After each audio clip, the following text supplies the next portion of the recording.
To Kill a Mockingbird, Reader's Digest version, Chapter 3. As a note, this chapter contains racial slurs.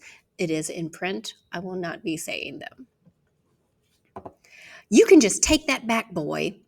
My fists were clenched and I was ready to let fly at Cecil Jacobs. Atticus had promised he would wear me out if he ever heard of me fighting anymore, but Cecil made me forget. He had announced in the schoolyard the day before that Scout Finch's daddy defended N-words.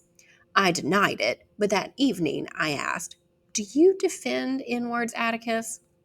"Of course I do. And don't say that, Scout. That's common. It's what everybody at school says. From now on, it'll be everybody less one." "Do all lawyers defend Negroes, Atticus?" "Of course they do, Scout." "Then why did Cecil make it sound like you were running a still?" Atticus sighed. "I'm simply defending a Negro named Tom Robinson. He lives in that little settlement beyond the town dump. He's a member of Cal's church, and she knows his family well. Scout, you aren't old enough to understand some things yet, but there's been some high talk around town to the effect that I shouldn't do much about defending this man. It's a peculiar case. It won't come to trial until summer session. Judge Taylor was kind enough to give us a postponement." "If you shouldn't be defending him, then why are you doing it?" "For a number of reasons," said Atticus. "The main one is, if I didn't, I couldn't hold up my head. I couldn't represent this county in the legislature." "Why not?" "Because I couldn't. Scout, every lawyer gets at least one case in his lifetime that affects him personally. This one's mine, I guess. You might hear some ugly talk about it at school, but do one thing for me. No matter what anybody says to you, you just hold your head high and keep those fists down." "Atticus, are we going to win the case?" "No, honey," Atticus said. "We were licked 100 years before we started. But that's no reason not to try to win." "You sound like Cousin Ike Finch," I said. Cousin Ike Finch was Macomb County's sole surviving Confederate veteran. "If I had to go through it again," he always said, "I'd walk every step of the way there and back." "Come here, Scout," Atticus said now. I crawled into his lap and tucked my head under his chin, and he put his arms around me and rocked me gently. "It's different this time," he said. "This time we aren't fighting the Yankees. We're fighting our friends. But remember this. No matter how bitter things get, they're still our friends, and this is still our home." Atticus so rarely asked Jim or me to do something for him that I decided I could nobly refrain from fighting for him. I remained noble for 3 weeks, until Christmas. Jim and I viewed Christmas with mixed feelings. The good side was our bachelor uncle, Jack Finch, who spent a week with us every Christmas time. The bad side was going to Finch's Landing to spend Christmas Day with Aunt Alexandra and Cousin Francis, her grandson. I suppose I should include Uncle Jimmy, Aunt Alexandra's husband, but as he never spoke a word to me in my life except to say, "Get off the fence," once, I never saw any reason to take notice of him. When Uncle Jack jumped down from the train at Macomb Junction, Christmas Eve, we had to wait for the porter to hand him 2 long packages. He shook hands with Jim and swung me high. "What's in those packages?" I asked him, pointing. "None of your business," he said. Jim said, "How's Rose Almer?" Rose Almer was Uncle Jack's beautiful yellow cat. He reached into his pocket and brought out some snapshots. "She's getting fat," he said. "She eats all the leftover fingers and ears from the hospital." "Oh, that's a damn story," I said. "I beg your pardon?" Atticus said, "Don't pay any attention, Jack. She's trying you out. Cal says she's been cussing fluently for a week now." Uncle Jack raised his eyebrows and said nothing, but at supper that evening, when I asked him to pass the damn ham, please, he pointed at me. "See me afterwards, young lady," he said. When supper was over, Uncle Jack went to the living room and sat down. He slapped his thighs for me to come sit on his lap. He pushed back my bangs and looked at me. "You're more like Atticus than your mother," he said. "You're also growing out of your pants a little. You like words like damn and hell now, don't you?" I said I reckoned so. "Well, I don't. Not unless there's extreme provocation connected with them. I'll be here a week, and I don't want to hear any words like that while I'm here, Scout. Now let's get to the tree." We decorated the tree until bedtime, and that night I dreamed of the 2 long packages for Jim and me. Next morning, Jim and I dived for them. They were what we had asked for: air rifles. Atticus declined to let us take them to the landing. I had already begun to think of shooting Francis, and said if we made one false move, he'd take them away from us for good. The house at Finch's Landing was white and two-storied, with porches circling it upstairs and downstairs. There was an old kitchen tacked onto the house by a wooden catwalk. At the landing, Jim felt his age and gravitated to the adults, leaving me to entertain our cousin Francis, who was 8 and slicked back his hair. "What'd you get for Christmas?" I asked politely.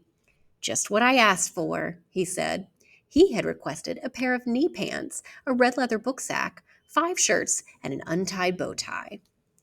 Francis was the most boring child I had ever met. He managed to tell everything he knew about me to Aunt Alexandra, who in turn unburdened herself to Atticus, who either forgot it or gave me hell. But the only time I ever heard Atticus speak sharply to anyone was when I once heard him say, "Sister, I do the best I can with them." It had something to do with my going around in overalls. Aunt Alexandra's vision of my deportment involved playing with tea sets and wearing the Ada pearl necklace she gave me when I was born. Furthermore, I should be a ray of sunshine in my father's lonely life. Atticus said Aunt Alexandra didn't understand girls. But Aunt Alexandra's cooking made up for everything. For Christmas dinner, we had 3 kinds of meat, summer vegetables from her pantry shelves, peach pickles, 2 kinds of cake, and ambrosia. Afterward, the adults sat around in a dazed condition. Jim lay on the floor, and I sat on the back steps with Francis. "Grandma's going to teach me how to cook," he said. "Grandma says all men should learn to cook and wait on their wives when they don't feel good." "I don't want Dill waiting on me. I'd rather wait on him. Dill and I are going to get married as soon as we're big enough." Francis hooted. "You mean that little runt Grandma says stays with Miss Rachel every summer? Grandma says he hasn't got a home, just gets passed around from relative to relative. Well, if Uncle Atticus lets you run around with stray dogs, like Grandma says, it ain't your fault. I guess it ain't your fault either if Uncle Atticus is defending that Tom Robinson. But I tell you, it certainly does mortify the rest of the family." "Just what do you mean?" "Grandma says we'll never be able to walk the streets of Maycomb again." Francis rose and sprinted down the catwalk to the old kitchen. Safely there, he called, "He's nothing but an inn lover." I ran down the catwalk and collared him. This time, I split my knuckle to the bone on his front teeth. Then I sailed in with my right, but not for long. Uncle Jack pinned my arms to my sides and said, "Stand still. Who started this?" Francis and I pointed at each other. "Grandma," he bawled, "she jumped on me." Uncle Jack looked down at me. "You're in trouble, Scout," he said. "I hate you, and I hope you die tomorrow." This statement seemed to encourage Uncle Jack more than anything. I tore loose and ran to Atticus for comfort, but he said I had it coming, and it was high time we went home. I climbed into the car without saying goodbye, and at home I ran to my room and slammed the door. Uncle Jack knocked on the door and called my name. "Go away." Uncle Jack said if I talked like that, he'd give me a licking. He entered the room, and I retreated to a corner. "Scout," he said, "you had that coming, and you know it." "Didn't either. You ain't fair." Uncle Jack sat down on the bed. His eyebrows came together. "What was your side of it, Scout?" Francis called Atticus an inn lover. Said Atticus would be the ruination of the family. From the look on Uncle Jack's face, I knew Francis was in for it. "But you promise you won't tell Atticus. Please, Uncle Jack. He asked me not to let anything I heard about him make me mad." "And Uncle Jack, could you tie up my hand?" "Of course I will, baby. I know of no hand I'd be more delighted to tie up." Uncle Jack gallantly bowed me to the bathroom and bandaged my knuckles. "There now," he said, "you'll have a very unladylike scar on your wedding ring finger." Later, when I was supposed to be in bed, I went down the hall for a drink of water and heard Uncle Jack in the living room saying, "I shall never marry, Atticus. I might have children. Atticus, I'm sorry I've romped on your daughter." Atticus chuckled. "She earned it. Scout's got to learn to keep her head. What bothers me is that she and Jim will have to absorb some ugly things pretty soon." Atticus, how bad is this going to be? It couldn't be worse, Jack. The only thing we've got is a black man's word against the Ewells. What are you going to do then? Before I'm through, I intend to jar the jury a bit, and I think we'll have a reasonable chance on appeal. I hope and pray I can get Jim and Scout through all this without bitterness and without catching Macomb's usual disease. Why reasonable people go stark raving mad when anything involving a Negro comes up is something I don't pretend to understand. Jean Louise, my scalp jumped. I stuck my head around the corner. Sir? Go to bed. I scurried to my room, and I never figured out how Atticus knew I was listening. It was not until many years later that I realized he wanted me to hear every word he said. Atticus was feeble. He was nearly 50, much older than the parents of our school contemporaries. When Jim and I asked him why he was so old, he said he got started late. What's more, Atticus didn't do anything. He did not drive a dump truck. He was not the sheriff. He did not farm, work in a garage, or do anything that could possibly arouse the admiration of anyone. He did not play poker, or fish, or drink, or smoke. He sat in the living room and read. I sounded out Calpurnia on the subject. Mr. Finch? Why, you can do lots of things. Like what? I asked. Calpurnia scratched her head. Well, I don't rightly know, she said. Atticus never even went hunting. He said he wasn't interested in guns. And when we got our air rifles for Christmas, Atticus left our instruction in shooting to Uncle Jack. One day, Atticus said to Jim, I'd rather you shot at tin cans in the backyard, but I know you'll go after birds. Shoot all the blue jays you want, if you can hit 'em. But remember, it's a sin to kill a mockingbird. That was the only time I ever heard Atticus say it was a sin to do something, and I asked Miss Maudie about it. Your father is right, she said. Mockingbirds don't do one thing but make music for us. They don't eat up people's gardens or nest in corn cribs. They don't do one thing but sing their hearts out for us. That's why it's a sin to kill a mockingbird. One Saturday, Jim and I decided to go exploring with our air rifles to see if we could find a rabbit or a squirrel. We had gone about 500 yards beyond the Radley place when I noticed Jim squinting at something down the street. What you looking at? That old dog down yonder, he said. Old Tim Johnson. Tim Johnson was the property of Mr. Harry Johnson, who drove the Mobile bus. He was a brown and white bird dog, the pet of Macomb. What's he doing? I don't know, Scout. We better go home. Back home, Jim ran to Cal. Come on out a minute, he said. There's something wrong with the old dog down yonder. He's doing like this. Jim gulped like a goldfish, hunched his shoulders, and twitched his torso. He's going like that, only not like he means to. Was he running?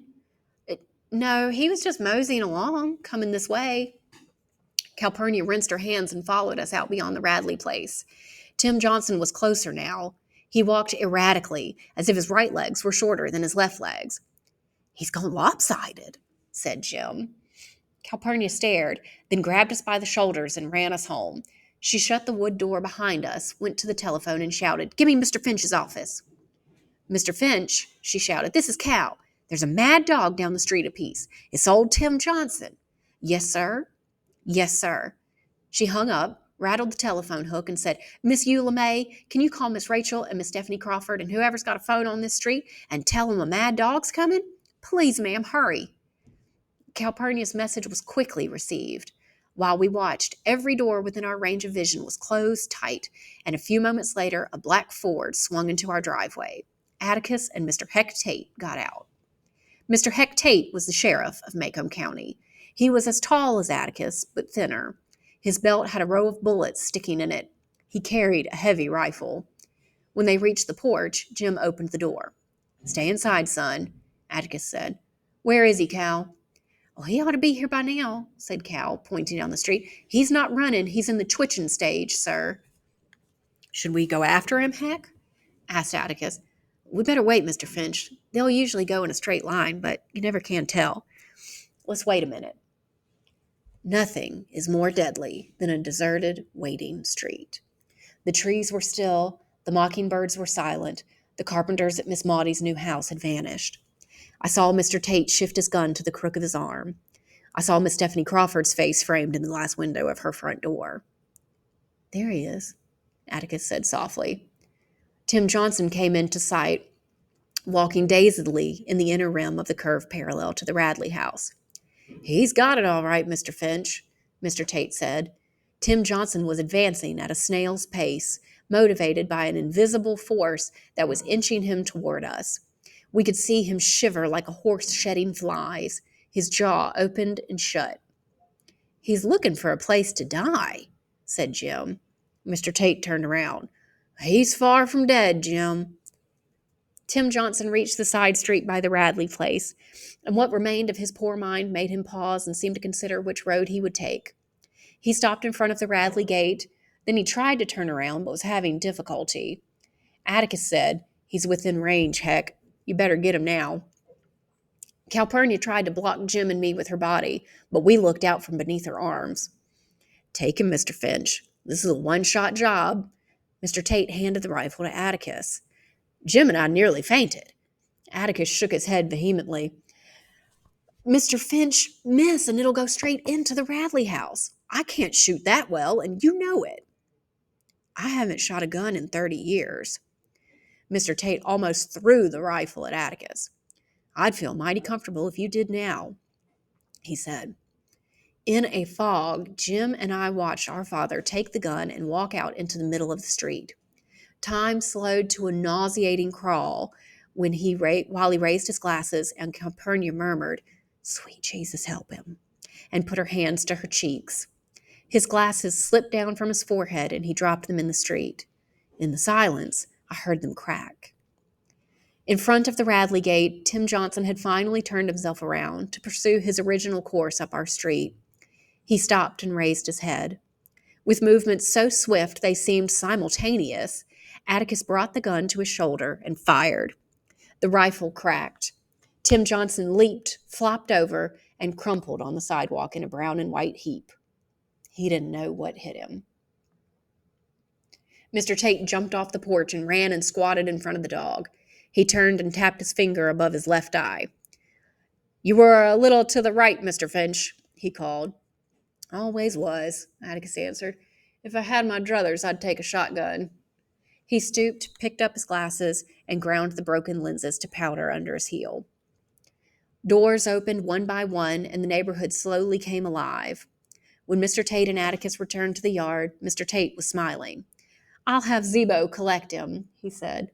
Zebo was Calpurnia's son, the refuse collector. "You haven't forgot much, Mr. Finch. They say it never leaves you." Atticus was silent. "I saw that one-shot, Finch." Atticus wheeled around and faced Miss Maudie.